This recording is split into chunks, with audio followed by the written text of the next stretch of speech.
കൊറേ നേരമല്ലേട്ടാ. ആ കുറച്ച് നേരം പിടിക്കും. നിനക്കെന്ത്?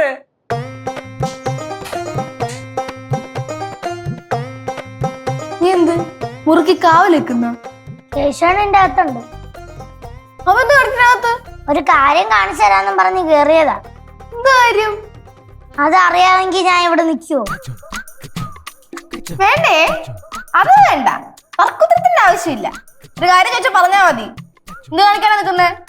അതെനിക്ക് അറിഞ്ഞുകൂടെ ചേച്ചി. എനിക്ക് അറിഞ്ഞൂടി ചേച്ചി. ചക്ക നീ എന്തോ എടുക്കുന്നതിനകത്ത്? നിന്നടി തുറക്കങ്ങോട്ടെ.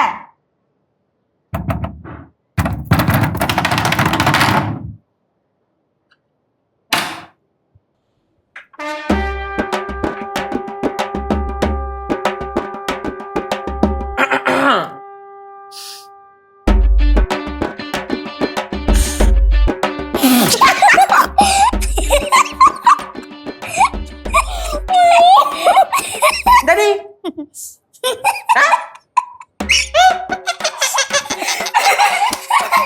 Tidur.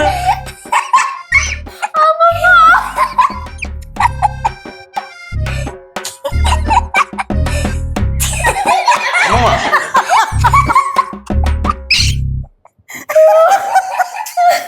Amma mendara mama narthu. Kennatri. Kennatri. Inda thara mani thirike. Chirartha mama. ചിരിക്കാതെ എന്തോ പറയാനാ? മര്യാദക്ക് ചീരത്തുണ്ടോ ശിവ?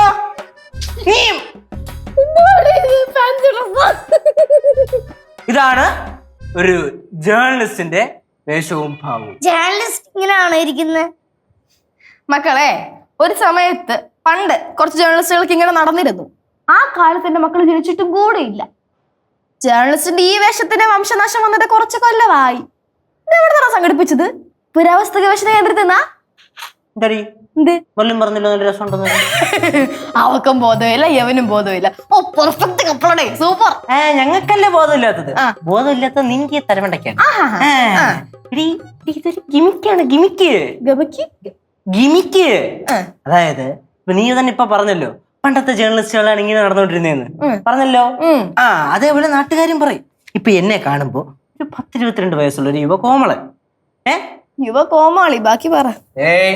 കോമളനെങ്കിൽ കോമളൻ. അങ്ങനെ 10-22 വയസ്സുള്ള ഒരു യുവ കോമളൻ പണ്ടത്തെ ജേർണലിസ്റ്റുകളുടെ ഒരു രൂപവും ഭാവവും ഒക്കെ പിടിച്ച് അവരുടെ ഫ്രണ്ടിലോട്ട് ചെല്ലുമ്പോ അവർക്ക് എന്തായിരിക്കും ഫസ്റ്റ് ഇംപ്രഷൻ ഉണ്ടാവുന്നത്? അയ്യോ ഇവനെന്താ ഇങ്ങനെ? കമ്പൊക്കെ കൊള്ളാം, ഒരു 22 വയസ്സുള്ള ഒരു പയ്യനാണ്. പക്ഷെ പണ്ടത്തെ ഒരു ഇതാണല്ലോ പിടിച്ചേക്കുന്നത്. അതെന്തായിരിക്കും അങ്ങനെ? എന്ന് അവരുടെ ഫ്രണ്ടിലെ അവർക്ക് ഒരു ഇംപ്രഷൻ ഉണ്ടാവും ഇല്ലേ? ഒരു സംശയം ഉണ്ടാവും. അതിന്റെ ഇടയിൽ കൂടെ നമ്മുടെ ചോദ്യങ്ങളുടെ ശരമായിട്ട് ഇങ്ങനെ നമ്മൾ ചോദ്യങ്ങൾ അയച്ചങ്ങ് വിടും. അപ്പൊ അവര് സ്തംഭിച്ചു പോകും. അത് ആ അട്രാക്ഷൻ, അതാണ് നമുക്ക് വേണ്ടത്. പറഞ്ഞത് ശരിയാണ്. അവർക്ക് നല്ല സംശയം കാണും. ഇവനെന്ത് വയ്യേ, വട്ടാണോ, തലയ്ക്ക് ഓളം ഉണ്ടോന്നൊക്കെ കാണും. കുഴപ്പമില്ല. നിന്റെ അടുത്തൊക്കെ പറയാൻ വന്ന എനിക്ക് ശരിക്കും ഓളം തന്നെ അടി. അതന്നെ നല്ലടി. ഞാൻ അമ്മൂമ്മ എടുത്ത് നോക്കട്ടെ. അമ്മൂമ്മ പറയും. അമ്മൂമ്മ എങ്ങനുണ്ടത്? കൊള്ളാം, നന്നായിട്ടുണ്ട്. അടിപ്പളേ. അമ്മമ്മ, ഇതിൽ ഉമേഷേട്ടൻ വിളിച്ചപ്പോഴത്തേക്കേ പടവലത്തെ പറമ്പിലേക്ക് ഒരു നോക്കൂത്ത് വേണമെന്ന് പറഞ്ഞില്ലേ? നമുക്ക് ഇവനെ അവിടെ കൊണ്ടു നിർത്താം. കാക്കകളൊക്കെ പേടിച്ച ഓടും.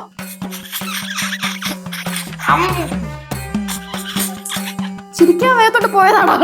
നിന്നെയൊക്കെ ഉണ്ടല്ലോ, നിന്നെയൊക്കെ. എന്തായാലും കൊള്ളാൻ ചേട്ടാ. കൊള്ളാം. Please silence. ഹലോ. ഓഹോ, അടിയോ? എവിടെ? ആഹാ, ജംഗ്ഷനിലോ? എവിടെ? ആരൊക്കെ തമ്മില്? എവിടെ വെച്ച്? ആഹാ, ഓക്കെ. ശരി ശരി ശരി ശരി ശരി. Okay okay okay okay. ശരി വിളിക്കും ഞാനിന്ന്. എന്താണ്? ഇടി നമ്മുടെ ജംഗ്ഷനിൽ അടിയെന്ന്. എവിടെ? ആ ചായക്കടയുടെ ഫ്രണ്ടില്. എന്താണ്? ജോസും അനിയനും പിന്നെ ആരായിരുന്നു അനൂപ്, അവര് 3 പേരും കൂടെ കൂട്ടത്തല്ലേ.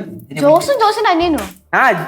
ജോസിന്റെ അനിയനല്ലേ. ജോസ്, അനിയൻ, പിന്നെ അനൂപ്, 3 പേരും കൂടെ അവിടെ കിടന്ന് കൂട്ടത്തല്ലെന്ന്. അപ്പൊ അത് ന്യൂസ് ആകണമല്ലോ. ഓക്കെ.